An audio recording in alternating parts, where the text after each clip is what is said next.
Oopsies.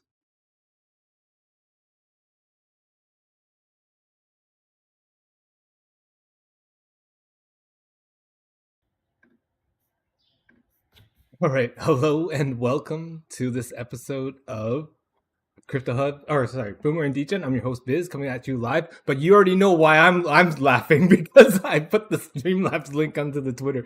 Too funny, but it's all good. Here we are on another day of trading, and I was just telling Andy earlier that I was liking the BTC price action, at least today, for what it looks like. It looks pretty decent, and then we're above that sort of uptrend, which is always good to see. But Andy, I know you've been busy today, already 10 deep. That's amazing. What? How's it going in your neck of the woods? Oh, good. I've just been, as you know, I've been testing different kind of entry and exit strategies and all this kind of stuff, using our alerts and using the indicators we use with order blocks and all this kind of stuff.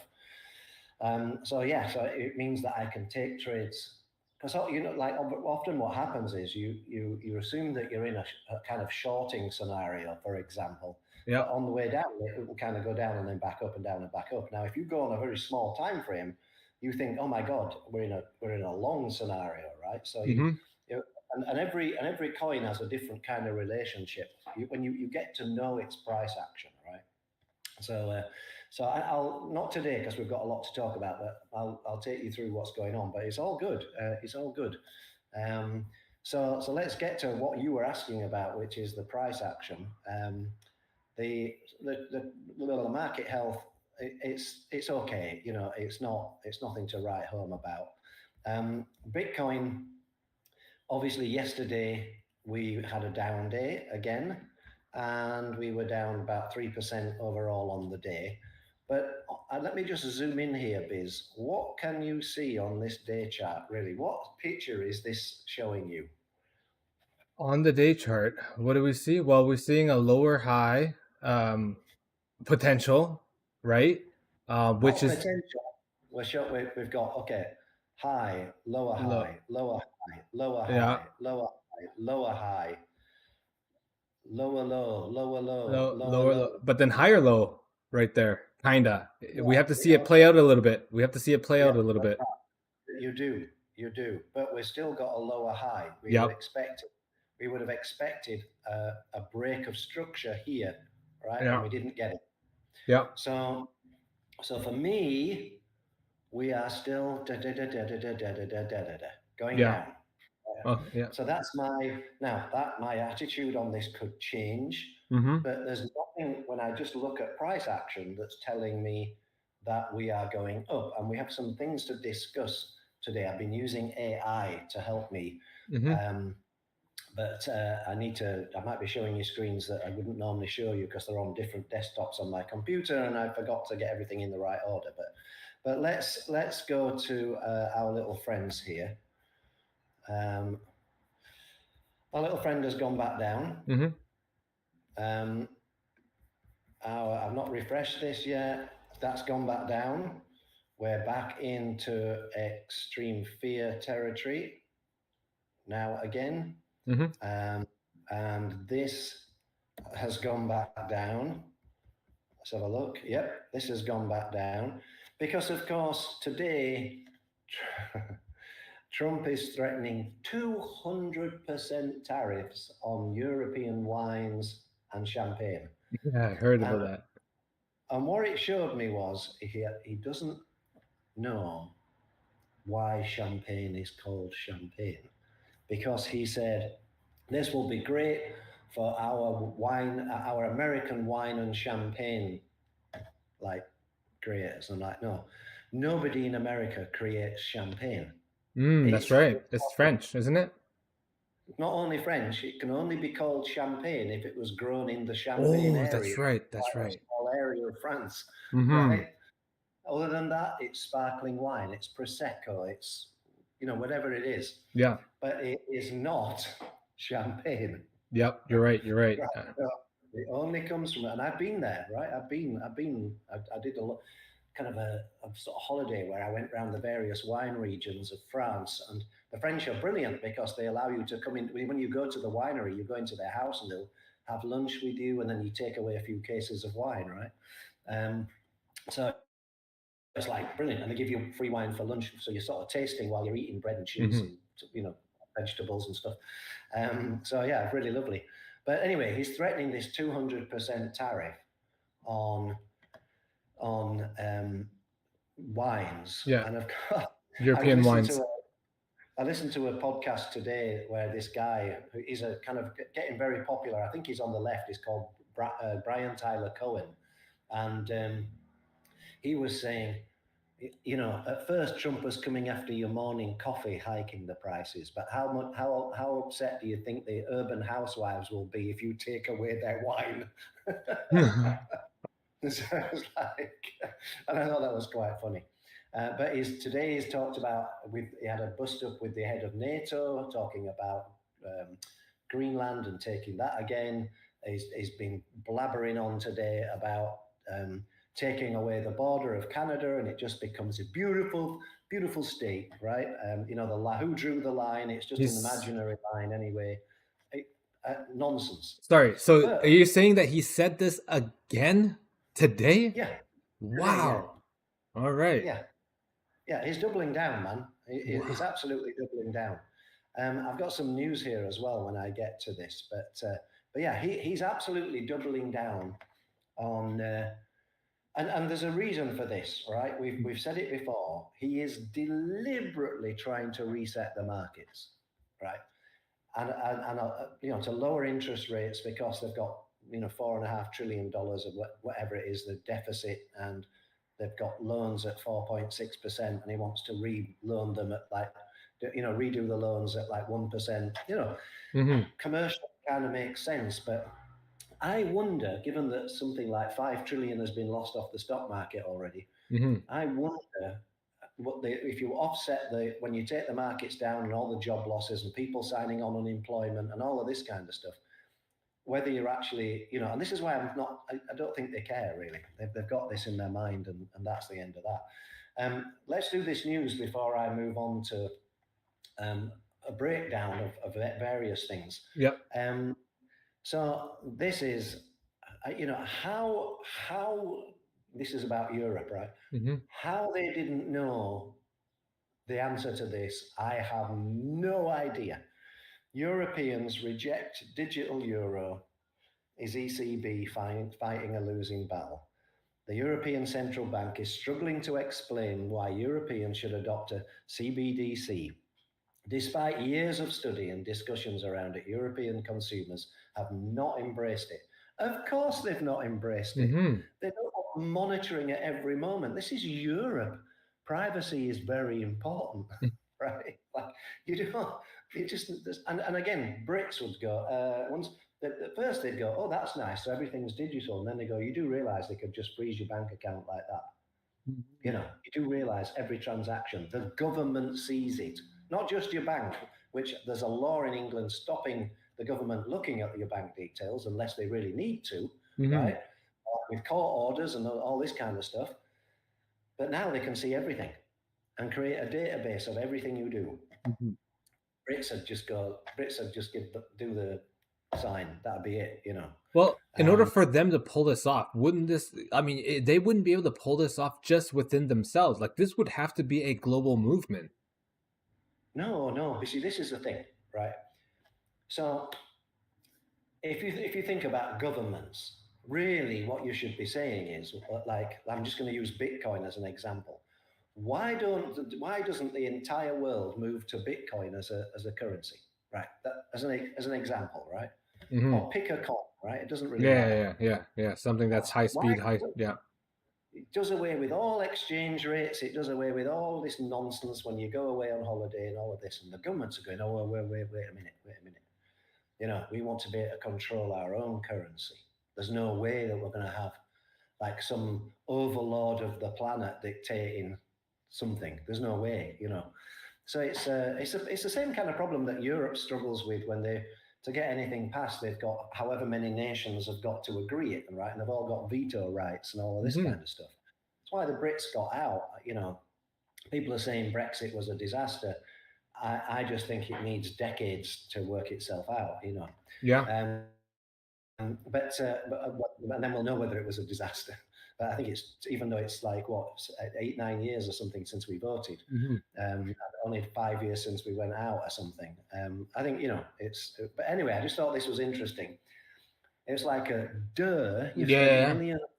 You spent millions researching this technology and developing it, and nobody wants to use it. Duh, as if nobody didn't know that, right? Hmm. It's a nonsense. That's right. Um, so I, you know that a few things to go through. You know that Solv has been coming up in our Yep. alerts a lot, not following Bitcoin, so I said to, and AI is getting better, by the way. Hmm. So I just simply said, I'm trading a coin called Solv. Search the net and tell me about this project as it's pumping at the moment. And it told me it's a decentralized platform designed to enhance Bitcoin's liquidity and yield potential by integrating it into DeFi. Its flagship product is Solv, yada, yada, yada. Goes on and on and on.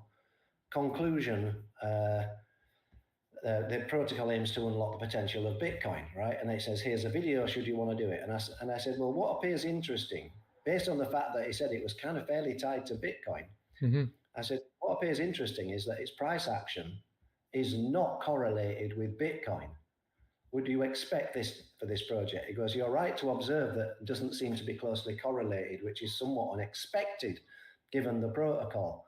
And it goes on and on and on about various things. I'm not going to bore you with them. Would you like me to check Solv historical correlation with BTC using data analysis? I went, yeah.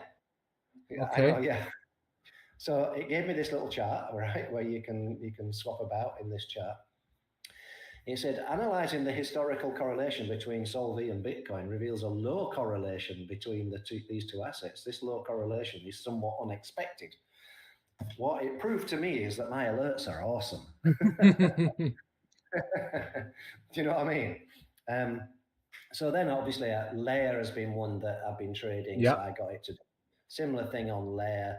This is really good. And it talked about, I said, Layer's been pumping, and it said, oh, there's an airdrop for this. And then I said, well, when's the airdrop?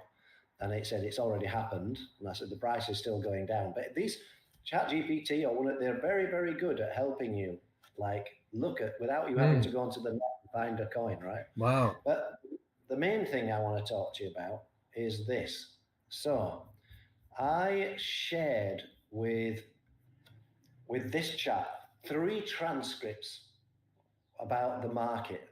Yep. One was from Ran at Crypto Banter. Hmm. One was where he was saying the bull market's over. One from Elio Trades saying, is the market over? And one from what they're called again, the Nugget News, which was more about the entire market, including crypto, but Dow Jones and things like that. Hmm. And what's interesting is that I asked them, if you look at these 3 people telling you this, what do they agree on and what do they disagree on? Right? Is anybody contradicting each other so that, So the general analysis, this is Nugget News. Hang on a sec, let me just, okay. Given these 3 transcripts, go back and give me a summary, right? Hmm. Okay, summary of the market analysis from Crypto Banter, Elio Trades, Nugget News. The current market environment, all 3 agree that the crypto market is facing a major correction, but they differ on whether it's a bear market or part of a longer macro cycle. Hmm. Bitcoin and crypto are facing headwinds due to tight liquidity. Stock markets are also struggling. Tesla and NASDAQ hitting key oversold levels, making TradFi a significant factor in crypto's movements. Trump's influence on market. All 3 agree that Trump's administration is engineering an economic reset, which is what I've been saying for days, right? Yeah. To refinance trillions of dollars of US debt on a lower interest rate. So that's the non-cynical view, right? Elio Trades and Nugget News emphasize that Trump wants to break the economy now so it can be rebuilt later, right? Now, had he have come out and said that from the get-go, rather than I'm going to lower your prices on groceries on day 1 and I'm going to do all this, I don't think anybody would have been complaining. although probably he might not have been voted in because people think very short term, right? Yeah. Crypto banter is more skeptical, questioning if the strategy is intentional or just chaotic policy decisions. Nugget News adds that uncertainty is keeping investors cautious, preventing big money from flowing into markets. Now, is it a bull or bear market? Elio Trades believes we are in a super cycle, not a traditional bull market, but an extended mean reversion similar to 2019. Crypto banter is more cautious, suggesting we could still go lower and the bull market might not return as soon as people expect. Nugget News is neutral, saying that Bitcoin remains strong, but altcoins, and they all agree on this actually, when you read the individual breakdowns, the altcoins are the ones that are struggling the most, right? Bitcoin is the stronger asset over all of them. Yeah. Liquidity and traditional market role. All three agree that tight liquidity is hurting both stocks and crypto, and that interest rates need to drop for a true recovery. Elio Trades argues that Bitcoin will lead the next leg up, just as it led the recent correction. Nugget News and Crypto Banter point out that the stock market's reaction will be key. If equities bounce, crypto will follow. So they slightly disagree with each other on what will drive the recovery. Yeah.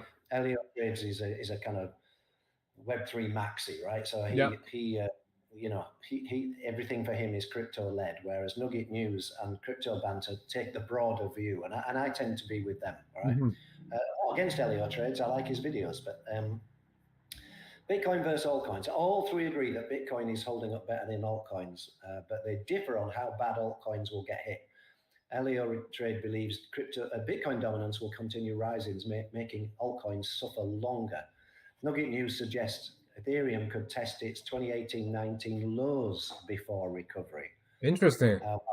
While Crypto Banter remains uncertain, and as am I, right?